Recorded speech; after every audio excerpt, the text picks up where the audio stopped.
اعوذ باللہ من الشیطان الرجیم بسم اللہ الرحمن الرحیم اللہم صلی علی محمد وآل محمد وعجل فرجہ۔ الامر الرابع تقسیم الدلالت الی تصوریۃ و تصدیقیہ۔ ٹھیک ہے، آج جو ہم چوتھا امر پڑھ رہے ہیں اور وہ اس حوالے سے ہے کہ دلالت کی دو قسمیں ہیں، دلالت کبھی تصوریہ ہوتی ہے اور کبھی جو ہے وہ تصدیقیہ ہوتے ہیں۔ ٹھیک ہے، یہ تصوریہ اور تصدیقیہ بہت آسان ہے سمجھنا اگر آپ کے ذہن میں منطق کی بحث ہے۔ ٹھیک ہے، منطق میں ہم نے کیا کہا تھا؟ منطق میں تصور وہ ہوتا ہے کہ جو اذعان و حکم سے خالی ہوتا ہے، ٹھیک ہے، اور تصدیق اسے کہتے ہیں کہ اس کے اندر تصور کے ساتھ ساتھ اذعان و حکم ہوتا ہے۔ اگر وہ بات یاد ہے تو یہ مسئلہ بالکل پانی کی طرح آسان ہو جائے گا۔ کیا کہ دلالت کی دو قسمیں ہیں، دلالت کبھی تصوری ہوتی ہے اور دلالت کبھی تصدیقی ہوتی ہے۔ دلالت تصوری کسے کہتے ہیں؟ دلالت تصوری یہ ہے کہ لفظ کو سنتے ہی ذہن کا معنی کی طرف چلا جانا۔ ٹھیک ہے، اب اس سے فرق نہیں پڑتا کہ آپ نے لفظ جو ہے وہ کیا ہے، کسی سوئے ہوئے انسان سے سنا ہے یا جگے ہوئے انسان سے سنا ہے۔ ٹھیک ہے، اس سے سنا ہے کہ جو عمدن جان بوجھ کر اس لفظ کو بول رہا ہے، یا اس سے سنا ہے کہ جو یوں ہی پاگل ہے، بڑبڑا رہا ہے اور سہون بول رہا ہے، بھولے سے بول رہا ہے۔ اس سے کوئی فرق نہیں پڑتا، بلکہ کیا ہے، دلالت تصوریہ یہ ہے کہ لفظ کا اپنے معنی کے اوپر دلالت کرنا بنا اس چیز کا لحاظ کیے ہوئے کیا کہ بولنے والا، ٹھیک ہے، وہ مقام بیان میں ہے کہ نہیں ہے، ٹھیک ہے، بولنے والا جدی ہے یا نہیں ہے، ٹھیک ہے، بولنے والا جگ رہا ہے یا سو رہا ہے، یہ ساری چیزیں اس سے ہم نے نہیں دیکھا، بلکہ آپ کو بس اتنا معلوم ہونا چاہیے۔ سنیے گا، تصور بس ایک چیز ہونا ضروری ہے، بس آپ کو اس لغت کا علم ہونا چاہیے، آپ کو معلوم ہونا چاہیے۔ مثلا انگلش میں، ٹھیک ہے، واٹر کا مطلب پانی ہوتا ہے، آپ کو یہ معلوم ہونا چاہیے کہ پانی کا مطلب اردو میں جو ہے وہ سائل، جو بہنے والی چیز ہے، وہ ہوتا ہے۔ اگر آپ کو اس لفظ کا علم ہے، بس لفظ کو سنتے ہی فوراً ذہن آپ کا اس کے بارے میں اسے کہتے ہیں دلالت تصوریہ۔ ٹھیک ہے، اس میں حکم ہے، پھر اس میں حکم نہیں ہے، اس میں اذعان نہیں ہے، اس میں اس چیز کو تصدیق نہیں ہے۔ اسی کے مقابلے میں کہا جاتا ہے دلالت تصدیقیہ۔ وہ کیا ہے کہ لفظ کا سن کر ذہن کا اس کے معنی کی طرف جانا، ٹھیک ہے، لیکن ساتھ ساتھ یہ کہ کیا ہو، متکلم مقام بیان میں ہو، ٹھیک ہے، متکلم جو کیا ہو وہ یعنی اس کا قصد بھی رکھتا ہو، ارادہ بھی کیے ہوئے ہو۔ بات واضح ہے؟ بس اگر کوئی سویا ہوا انسان کوئی لفظ بول رہا ہے، ٹھیک ہے، تو اس لفظ کو سن کے ذہن تو آپ کو معنی ہو جائے گا، ٹھیک ہے، لیکن وہ مراد متکلم نہیں ہوگا۔ تو اس لفظ کے اوپر اس معنی کو اس لفظ کا دلالت کرنا یہ تصوریہ کہلائے گی، تصدیقی نہیں کہلائے گی۔ کیوں؟ اسے دلالت تصدیقیہ کے لیے کیا ہے، مراد متکلم کا ہونا ضروری ہے۔ اور جو سویا ہوا انسان ہے وہ تو ارادہ نہیں کرتا، وہ تو خواب میں وہ سویا ہوا بول رہا ہے، یا پھر جو بھولا ہوا ہے یا جو پاگل ہے بول رہا ہے، ٹھیک ہے، تو وہ یہ سب کیا ہے، مراد چونکہ نہیں رکھتا، قصد نہیں رکھتا، لہٰذا لفظ اپنے معنی کے اوپر جو کیا ہے وہ اس اعتبار سے مراد متکلم وہاں پر شامل نہیں ہے۔ تو فارق کیا ہے؟ فارق مراد متکلم کا ہونا یا نہ ہونا ہے۔ تصدیقیہ میں کیا ہوتا ہے کہ لفظ اپنے معنی پہ دلالت کرتا ہے لیکن مراد متکلم ہوتی ہے وہاں پہ، جبکہ تصوریہ میں مراد متکلم تو بہت آسان سی بات ہے۔ فرق اچھا سنیے گا، فرق ذرا سنیے گا کہ تصوریہ میں کیا ہے، تصوریہ بس عالم بالوضع ہونا ضروری ہے، آپ کو بس لغت کا علم ہے، تصوریہ ہو سکتی ہے، لیکن تصدیقیہ کے لیے چار چیزوں کا ہونا ضروری ہے، تب جا کے کوئی دلالت تصدیقیہ کہلاتی ہے، ورنہ اس کے علاوہ نہیں ہو سکتی۔ سب سے پہلی چیز وہی دلالت تصوریہ والی، یعنی عالم بالوضع ہونا، لغت کا علم ہونا، ٹھیک ہے، اس لفظ کا یہ معنی ہے۔ لیکن اگر کوئی مثلا کسی نے اپنی زندگی میں کبھی عربی سنائی پڑھی ہی نہیں ہے، کبھی نہیں، اور اس سے لفظ ماں کہتے رہیے، ایک پیاسا انسان ماں ماں لباس مانا پانی، ٹھیک ہے، کہتا وہ مر جائے لیکن وہ اس کا ذہن اس کے نہیں جائے گا۔ کیوں؟ کیونکہ ہاں وہ جانتا ہی نہیں اس کو معلوم ہی نہیں ہے کہ عربی میں ماں کا مطلب پانی ہے۔ بات واضح؟ تو تصوریہ اور تصدیقیہ میں ایک چیز جو کیا ہے سیم ہے، وہ کیا کہ عالم بالوضع ہونا، ٹھیک ہے، عالم بالوضع ہونا، یہ جو ہے کیا ہے وہ دونوں میں ہے۔ لیکن اس کے علاوہ تین چیزیں اور ہیں کہ جو دلالت تصدیقیہ میں لیکن تصوریہ میں نہیں ہے۔ وہ تین چیزیں کون سی ہیں کہ ان یکون المتکلم فی مقام بیان، کہ متکلم جو کیا ہے مقام بیان میں، کیا مطلب یعنی اپنے مافی ضمیر کو بتانا چاہ رہا ہوں، ٹھیک ہے، ہاں وہ اپنے معافی ضمیر کو بتانا چاہ رہا ہے، ٹھیک ہے، مقام بیان میں سمجھانا چاہ رہا ہے آپ کو، ٹھیک ہے، ٹھیک ہے، وہ فائدہ پہنچانا چاہ رہا ہے آپ سے مقام بیان میں۔ تو تیسری چیز کیا ہے، ان یکون جادا لا ہازلا، کہ متکلم جو کیا وہ جدی ہو، جو بول رہا ہے یقیناً جدیت کے ساتھ بول رہا ہے، قصد و ارادے کے ساتھ بول رہا ہے، ٹھیک ہے، ہاں مذاق نہیں کر رہا ہے۔ بات واضح ہے؟ ٹھیک ہے۔ اور چوتھی چیز ہے اللہ ینصب قرینۃ، ٹھیک ہے، علی خلاف المعنی الحقیقی، کہ متکلم جو ہے وہ کیا ہے معنی حقیقی کے خلاف کے لیے خلاف مراد کے لیے کوئی قرینہ وضع نہ کی ہے، کوئی قرینہ جو ہے کیا ہے وہ استعمال نہ کرنا، ٹھیک ہے. ورنہ اگر متکلم نے بولتے وقت کیا ہے قرینہ کر دیا، کیا آپ ٹھیک ہے نا، رأیت اسدن اس نے کہا، ٹھیک ہے، لیکن ساتھ ساتھ کیا کہا فی الحمام، اگر جب قرینہ لا دیا تو مطلب کیا ہے پھر اب آپ کا یہ سمجھنا کہ اس نے حیوان مفترس کو دیکھا، یہ صحیح نہیں ہے. کیوں؟ اس لیے کہ حمام کہہ رہا ہے باتوں سے. تو اگر یہ چار چیزیں ہوں گی تب جو کیا ہے دلالت تصریحیہ ہوگی، ورنہ پھر دلالت تصوریہ ہوتی ہے. بہت آسان سی بات ہے، یہ تو توضیح میں ہی ساری باتیں آگے اس کو پڑھ لیتے ہیں، پھر مقام اعراب میں آتے ہیں. تنقسم دلالت اللفظ الی تصوریۃ و تصدیقیہ، ٹھیک ہے، لفظ کی دلالت تقسیم ہوتی ہے تصوریہ اور تصدیقیہ کی طرف، ٹھیک ہے. فالدلالۃ تصوریہ، پس دلالت تصوریہ کیا ہے؟ ہی عبارہ عن انتقال الذہن الی معنی اللفظ بمجرد سماعہ، ٹھیک ہے. تصوریہ کیا ہے کہ ذہن کا منتقل ہونا، ٹھیک ہے، ذہن کا منتقل ہونا الی معنی اللفظ، لفظ کے معنی کی طرف، لفظ جیسی سنا معنی کی طرف فوراً ذہن آپ کا منتقل ہو گیا. بمجرد سماعہ، صرف آپ نے لفظ کو سنا بس ذہن آپ کا معنی کی طرف چلا گیا. اور یہ ہوتا ہی ہے، ٹھیک ہے. اسی کو کیا کہتے ہیں؟ اس کو تبادر کہتے ہیں، تبادر. ہاں، لفظ سنا اور یہ ایسا اور ایسا ہے، سنیے گا ابھی آگے انشاءاللہ پڑھیں گے کہ لفظ کو سنتے ہی اس کے معنی ہی کی طرف ذہن جاتا ہے، کسی اور کی طرف نہیں جاتا. اسی اور اس کو تبادر اور یہ علامت حقیقت ہے، آگے انشاءاللہ بات آئے گی، ٹھیک ہے. کیا ہے تصویر کسے کہتے ہیں؟ کہ لفظ کو سنتے ہی جیسے ہی مجرد لفظ کو سنا آپ نے فوراً ذہن جو معنی کی طرف چل رہا ہے. وَإِن لَمْ يَقْصِدْهُ اللَّافِظُ، وَإِن لَمْ يَقْصِدْهُ اللَّافِظُ، گرچہ لافظ یعنی تلفظ کرنے والا، بولنے والا اس کا جو کیا ہے قصد نہ کرنے کیے ہو. اس نے قصد نہیں کیا، نیند میں ہے، ٹھیک کہہ رہا پانی، نیند میں ہے کہہ رہا ہوائی جہاز، لیکن آپ فوراً معنی کی طرف آپ کا ذہن چلا گیا. کیوں؟ اچھا ایسا کیوں ہے؟ ہو سکتا ہے کسی ذہن میں سوال ہو، چلیے ہاں اس کا جواب دیجیے. نہیں بات گزرے نہیں گزرے تو تھے نہیں. ایسا کیوں ہے کہ لفظ کو سنتے ہی مورم معنی تو ذہن چلا جاتا ہے؟ ہاں، چونکہ سنیے گا، چونکہ لفظ اور معنی کے درمیان میں ارتباط شدید پایا جاتا ہے، بہت زیادہ ارتباط پایا جاتا ہے. اور اس طریقے سے آگے بات آئے گی، اس طریقے سے ارتباط پایا جاتا ہے اتنا قوی کہ کہتے ہیں کہ اللفظ فان فی المعنی، یہ لفظ جو کیا ہوتا ہے معنی میں فانی ہوتا ہے. ٹھیک ویسے ہی سمنتی کو نے پڑھایا تھا، یاد ہے مجھے، جیسے آئینہ جب آپ دیکھتے ہیں، ٹھیک ہے، تو آپ کا چہرہ فانی ہوتا ہے، کس میں؟ آئینے میں. آپ کی تمام جو ہے وہ توجہ ہوتی ہے کس کی طرف؟ چہرے کی طرف ہوتی ہے، ٹھیک ہے. جبکہ آئینہ کیا ہے؟ لفظ ہے، اور چہرہ آپ کا معنی ہے. واضح انشاءاللہ. اس طریقے سے معنی اور لفظ کی صورتحال ہے. لفظ کیا ہوتا ہے؟ فانی فی المعنی ہوتا ہے. یہی وجہ ہے کہ جیسے لفظ سنتے ہیں وہ چاہے سویا ہوا انسان کیوں نہ بول رہا ہو، وہ چاہے بھولا انسان، پاگل انسان کیوں نہ بول رہا ہو، ذہن معنی کی طرف آپ کا ذہن چلا جاتا ہے، ٹھیک ہے. کما اذا سمعہ من الصاحی او النائم، جیسے کہ اس کو کسی نے سامع نے سنا ہو، کس سے؟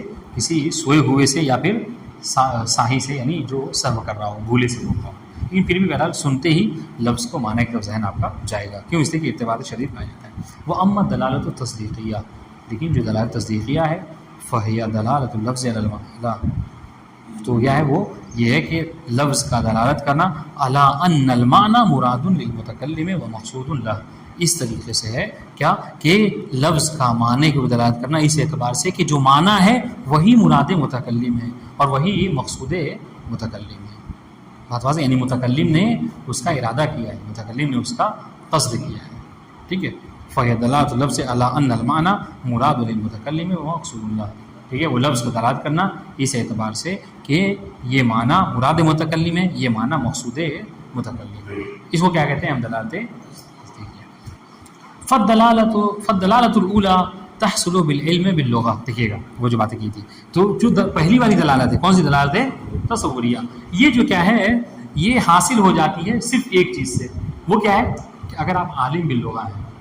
لیکن یاد رکھیے، اگر کوئی عالم باللغہ عالم باللفظ ہے، یعنی آپ کو پتہ ہے کہ اس لفظ کا یہ معنی ہے، لیکن اگر کوئی عالم باللغہ نہیں ہے تو اس کی دلالت تصوریہ بھی نہیں ہو سکتی. جیسے ابھی کہا کہ ماں کر کے کوئی عربی مر جائے، اگر کسی نے زندگی میں پانی مطلب یہ نہیں سنا ہے کہ عربی ماں پانی کو کہتے ہیں. بات ہوتا ہے، ٹھیک ہے. وہ اما ثانیہ، یہ جو دوسری دلالت ہے، کون سی دلالت ہے؟ تصدیقیہ. فتتوقف علی امور، یہ جو کیا ہے متوقف ہے